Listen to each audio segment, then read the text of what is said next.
My husband was angry when he learned that he had lost his father after a long illness. How on earth can you not attend the funeral when my father has left this world? He raised his voice fiercely towards me. Yet, he adamantly refused to go to the funeral himself.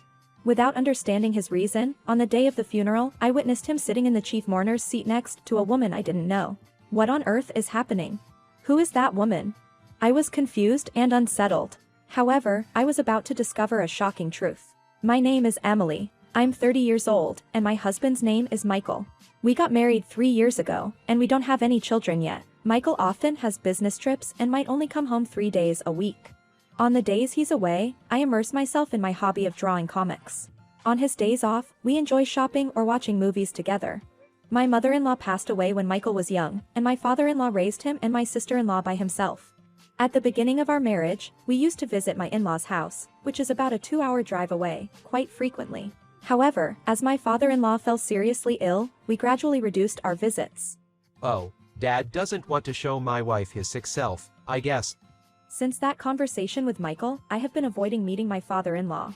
However, one day, Michael's cell phone suddenly rang when he returned from work. What? Dad has passed away. I stopped in my tracks with a knife in my hand while preparing dinner. Michael hung up the phone and let out a deep sigh. Is that information true? You heard that. Well, it seems his condition suddenly worsened. The call was from Uncle John, Michael's uncle. According to him, my father-in-law's death was an unexpected event, and there wasn't even time to call Michael. The funeral was scheduled for the day after tomorrow, and Michael seemed to be in quite a hurry. Understanding his feelings, I gently spoke to him. However, his response was unexpected. I intend to go to the funeral as well. No, you must absolutely not come. What? Why? I should go, shouldn't I? Shut up. Just be quiet and do as I say. Don't talk back to me. He walked briskly to his room, and I could hear the sound of him packing his mourning clothes and other belongings into a bag. I asked him for a reason. Hey, won't you tell me the reason? Be quiet. I will stay at my parents' house until after the funeral. Above all, you absolutely must not come to the funeral. Wait a minute. As I anxiously spoke out, my husband ignored me and left the house. As a wife, it's natural to attend my father-in-law's funeral, isn't it? So why am I not allowed to participate? I was confused and filled with doubts. Unable to help but wonder, I called my sister-in-law, Mary, to ask for details about my father-in-law's funeral, but she reacted somewhat distantly. Why do you know about my father, Emily? I heard about it from Michael. I'm surprised he's still in touch with you. Mary's attitude was puzzling, and the conversation wasn't progressing much, but I didn't let it bother me too much. Michael told me not to come, but I really want to attend the funeral. I appreciate your feelings, but it's better if you don't come considering your position. Why is that? I just want someone to witness that my father-in-law has passed away. Please let me go. All right, but you must keep it a secret from my brother, okay? Mary told me the location and start time of the funeral, but then made a strange request. I want you to come a bit late and sit in an inconspicuous seat. I didn't understand why she was asking this of me, but I contacted my work, took bereavement leave, and decided to attend the funeral. And then, the day of my father-in-law's funeral arrived. Following Mary's instructions, I arrived at the funeral slightly after it had started. My husband was sitting in the chief mourner's seat, with an unfamiliar woman next to him. Who is this woman? Why is she sitting next to my husband? Confused, I couldn't make a scene at the funeral and decided to sit in the very back. From there, I could overhear the conversations of the attendees sitting in front of me. Is that woman the new wife of Michael, Maria? Michael's had it tough. I heard his previous wife just submitted the divorce papers and left. Whispered voices trying to hide something filled the funeral hall. Additionally, rumors and negative talk about me spread among the other attendees, including accusations of infidelity and being in debt. Shocked by these sudden rumors, my body felt heavy, and my heartbeat intensified. I don't remember writing any divorce papers, and I wasn't thinking about separating. Remarriage? What is this about? Although the rumors were difficult to comprehend, it was clear that the woman sitting next to my husband was his new partner. She appeared to be in her early 20s, and signs of pregnancy were visible even under her loose-fitting morning dress. She occasionally stroked her belly affectionately. I left my seat, causing a stir in the otherwise quiet venue. She really came to a place like this. What an insensitive woman. How far does she plan to go? Withstanding the harsh words, I slowly approached the seat where my husband was. The moment our eyes met, my husband's face turned pale, and he was clearly disturbed. However, his new wife seemed unaware of his condition. I felt the stares from the people around me but quickly decided to leave the funeral parlor and head to the city hall. Later, harboring suspicions about my husband's strange behavior, I decided to obtain a copy of my family register. There, a shocking fact was engraved. Next to my name was the clear word removed, and the date of the divorce was from 5 months ago.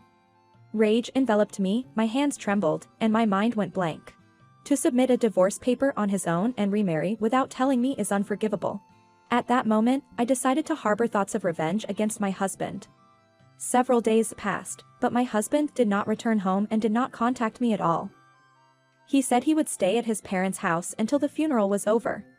Despite my growing suspicions, I chose not to contact him and continued to observe his actions. However, I struggled to understand why he had submitted the divorce papers without notice, remarried, and continued to live with me while hiding it.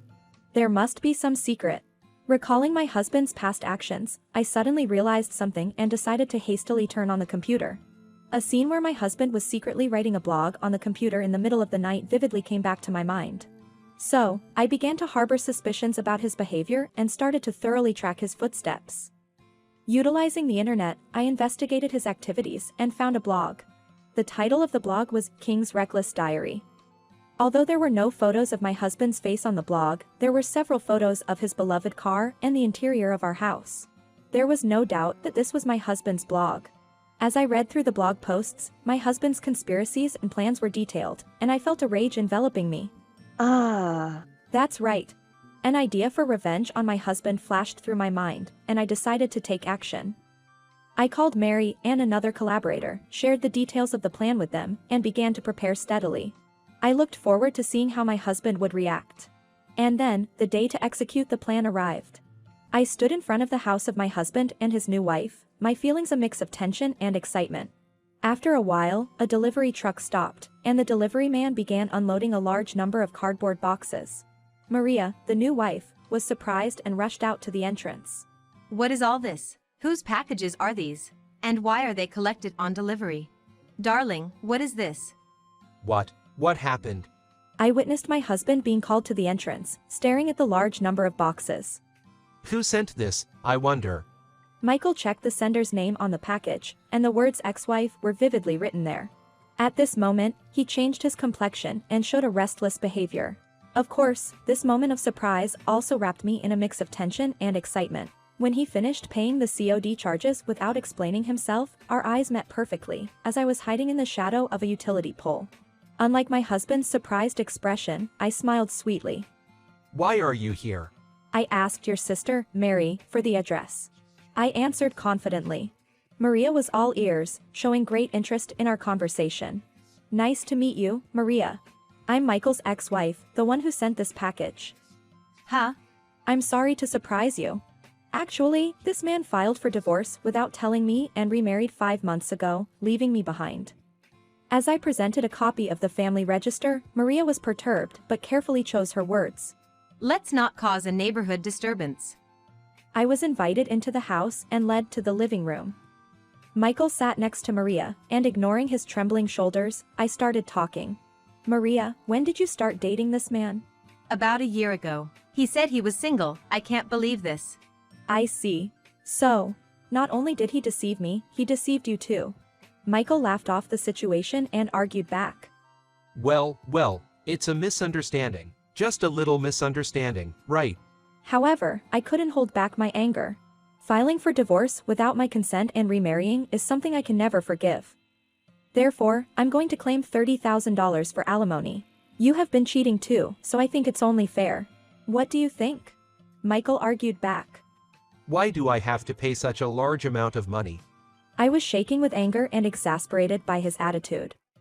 Meanwhile, Maria surprisingly kept her composure and smiled, saying, Oh, don't be so stingy. You're a company president, Michael. $30,000 is nothing for you, right?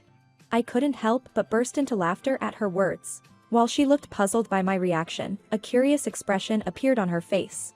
Who's a company president? I continued, you've been lying about that too? Maria, this man is just a regular office worker. Maria, with a shocked expression, pressed. Michael, what? Michael, what does this mean? Sweating, Michael began to make excuses. Sorry, Maria. But actually, my father is about to inherit a fortune. I smiled bitterly at my husband's words. It became clear from his blog that he was eagerly waiting for his father's death to get his inheritance. He schemed to get his mistress pregnant, not hesitating even for a moment, and was gleefully planning to proceed with our divorce without my knowledge. I slammed a printout of his blog onto the table. The doorbell rang at that moment, and as my ex-husband opened the door, his Uncle John was standing there. You really think you're going to get an inheritance, you idiot. I need to tell you now that not only did I contact Mary, but I also reached out to John as another contact. Before setting foot in my in-laws' house, I contacted John using my cell phone, and shared all our conversations with him in real time. With a voice trembling in anger, John spun his words. You told us relatives that Emily cheated on you, filed for divorce, and left, didn't you? Confused and with a complex expression, my husband responded. Well. However, my husband couldn't find any material for an excuse and instead became angrier. Even so, what does that have to do with not getting my father's inheritance? I'm his blood. With a stern tone, John continued to speak to my ex-husband. You've lost your right to inherit.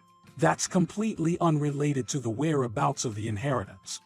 My ex-husband was at a loss for words, becoming more and more confused.